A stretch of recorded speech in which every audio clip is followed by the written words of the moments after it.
మనం శివాజీ గురించి కానీ అలాగే ఆంజనేయ స్వామి గురించి కానీ మనం విన్నప్పుడు మనలో కలిగే ఒక మంచి భావన, వారిద్దరూ కూడా నా అభిప్రాయం.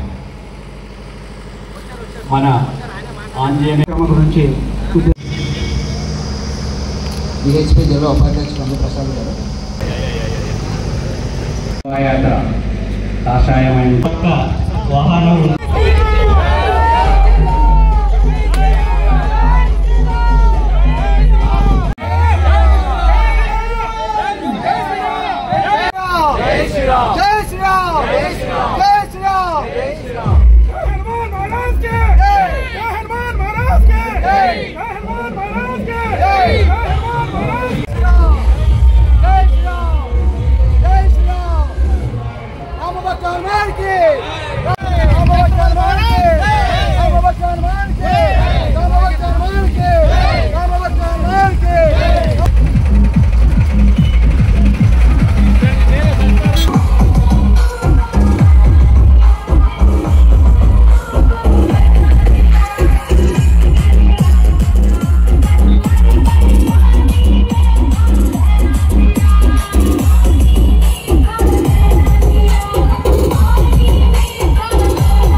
ఛత్రపతి శివాజీ పట్టాభిషిక్తుడైన రోజుని పురస్కరించుకొని ఈరోజు మనం హనుమాన్ శోభాయాత్రని నిర్వహిస్తున్నాం.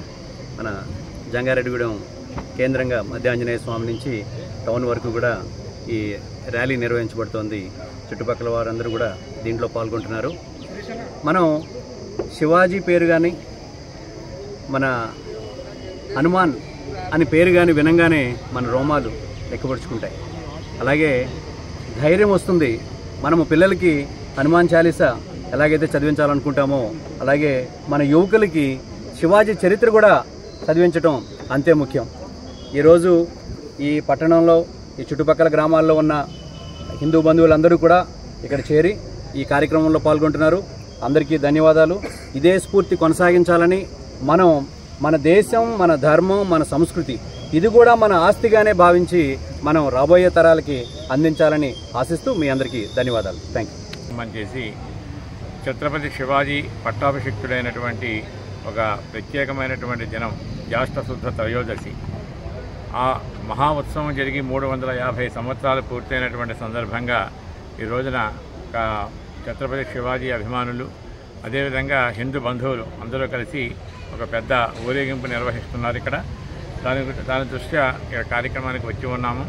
ప్రత్యేకంగా రాష్ట్రీయ స్వయం సేవక సంఘం హిందూ సామ్రాజ్య దినోత్సవం అనేటువంటి పేరుతోటి ఈ ఉత్సవాన్ని నిర్వహిస్తూ ఉంటుంది. ఒక నిజమైనటువంటి హిందూ ప్రభువు పరిపాలనలో ఉన్నట్టయితే ఏ విధంగా ధర్మబద్ధంగా దేశాన్ని పరిపాలిస్తాడు, ఏ విధమైనటువంటి మత విద్వేషము లేకుండా దేశాన్ని పరిపాలిస్తాడు, అదేవిధంగా సనాతన ధర్మాన్ని ఏ విధంగా పోషిస్తాడు, దీనన్నిటికీ కూడా ఛత్రపతి శివాజీ మహారాజ్ ఒక ఆదర్శనీయమైనటువంటి గొప్ప వ్యక్తిత్వం అయింది.